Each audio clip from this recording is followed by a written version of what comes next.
गौरी पुत्र गणेश भगवान की जय। जय श्री कृष्णा। राधे राधे। बोलिए श्री वृंदावन बाके बिहारी लाल की जय। जैसा कि आप सभी जानते हैं कि पौष का पवित्र महीना शुरू हो चुका है और पौष माह के कृष्ण पक्ष की एकादशी, इस एकादशी को सफला एकादशी के नाम से जाना जाता है। शास्त्र अनुसार सफला एकादशी का व्रत करने और इसकी कथा को सुनने से हमारे हर कार्य सफल हो जाते हैं तथा असफलता को सफलता में बदल देता है। इसलिए इस एकादशी का नाम सफला एकादशी पड़ा। भगवान श्री हरि विष्णु और मां लक्ष्मी जी की कृपा से इस एकादशी का व्रत करने और इसकी कथा को सुनने से हमारी सभी अधूरी इच्छाएं पूर्ण हो जाती हैं। वर्ष 2024 में सफला एकादशी का व्रत 26 दिसंबर दिन गुरुवार को रखा जाएगा। तो आइए भगवान श्री लक्ष्मी नारायण जी के चरणों का ध्यान करते हुए सफला एकादशी की व्रत कथा को सुनते हैं और व्रत कथा को सुनने के बाद काशी के पंचांग के अनुसार जानेंगे कि एकादशी तिथि कब से कब तक है और अगले दिन व्रत का पारण कितने बजे करना शुभ होगा। मोक्षदा एकादशी की व्रत कथा को सुनकर अर्जुन ने प्रसन्न होते हुए कहा, हे कमलनयन, मोक्षदा एकादशी की व्रत कथा सुनकर मैं धन्य हो गया। हे मधुसूदन, अब आप पौष मास के कृष्ण पक्ष की एकादशी की महिमा बताने की कृपा करें। उस एकादशी का क्या नाम है, उस दिन किस देवता की पूजा होती है और उसके व्रत का विधान क्या है।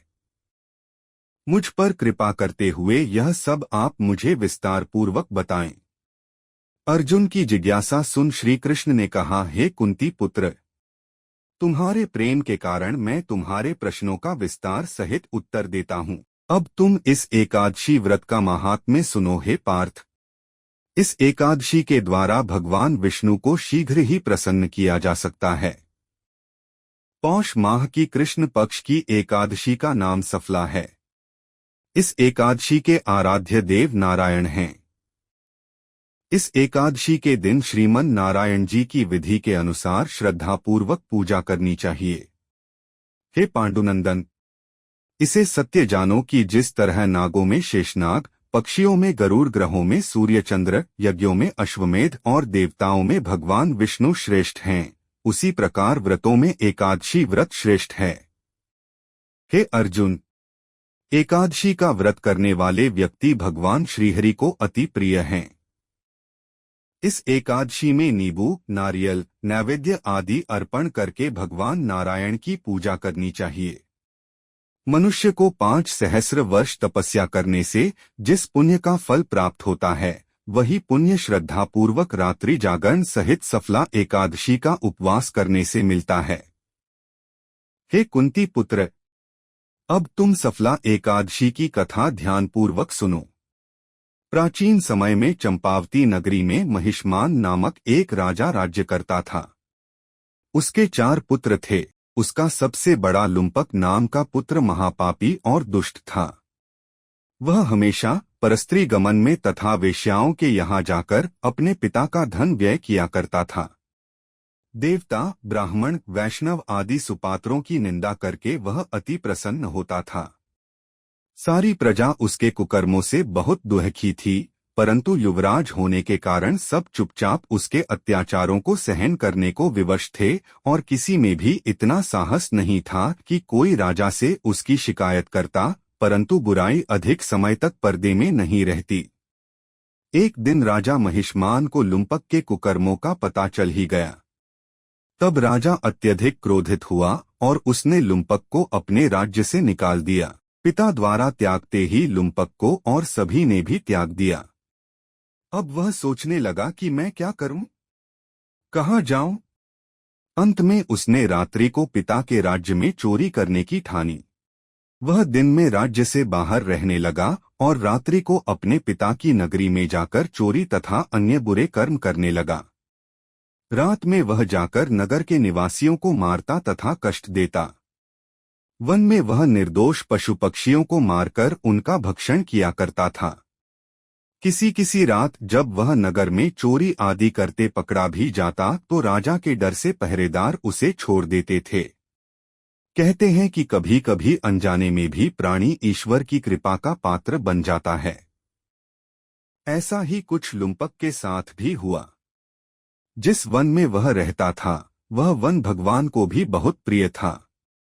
उस वन में एक प्राचीन पीपल का वृक्ष था तथा उस वन को सभी लोग देवताओं का क्रीड़ास्थल मानते थे। वन में उसी पीपल के वृक्ष के नीचे महापापी लुम्पक रहता था। कुछ दिन बाद पौष मास के कृष्ण पक्ष की दशमी के दिन वस्त्रहीन होने के कारण लुम्पक तेज ठंड से मूर्छित हो गया।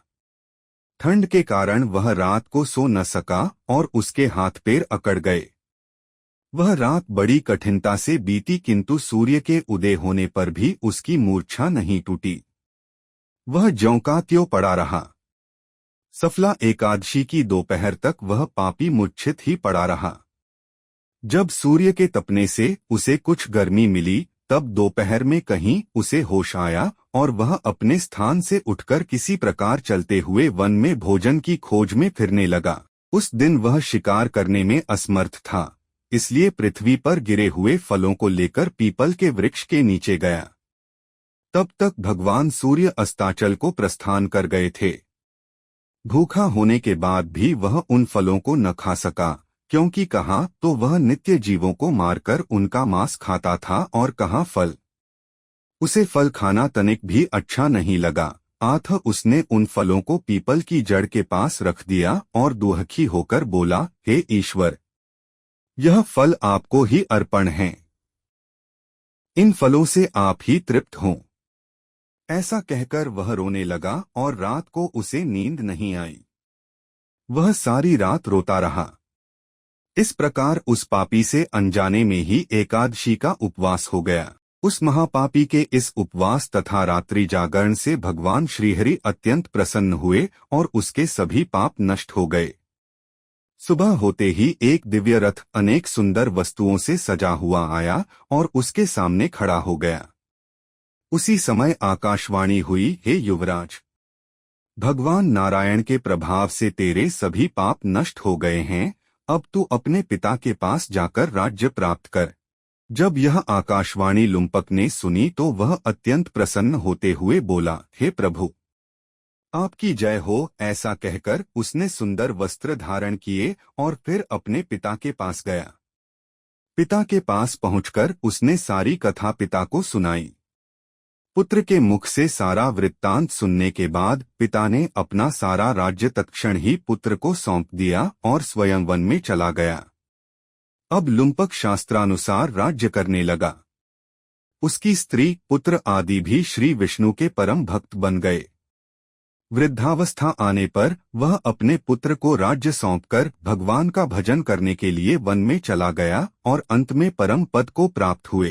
हे पार्थ, जो मनुष्य श्रद्धा व भक्तिपूर्वक इस सफला एकादशी का उपवास करते हैं, उनके सभी पाप नष्ट हो जाते हैं और अंत में मुक्ति प्राप्त होती है। हे अर्जुन, जो मनुष्य इस सफला एकादशी के महात्म्य को नहीं समझते, उन्हें पूंछ और सींगों से विहीन पशु ही समझना चाहिए। सफला एकादशी के महात्म्य को पढ़ने अथवा श्रवण करने से प्राणी को राजसूय यज्ञ के समान फल प्राप्त होता है। कथासार। यह सफला एकादशी की कथा हमें भगवान के अति कृपालु होने का भान कराती है। यदि कोई मनुष्य अज्ञानवश भी प्रभु का स्मरण करे तो उसे पूर्ण फल की प्राप्ति होती है। यदि मनुष्य निश्चल भाव से अपने पापों की क्षमा मांगे तो भगवान उसके बड़े से बड़े पापों को भी क्षमा कर देते हैं। लुम्पक जैसा महापापी भी भगवान श्रीहरि की कृपा से वैकुंठ का अधिकारी बना। सफला एकादशी पूजा का समय सुबह 11:47 से दोपहर 12:29 तक रहेगा। सफला एकादशी का पारण का समय 27 नवंबर की दोपहर 1:12 से दोपहर 3:18 तक रहेगा।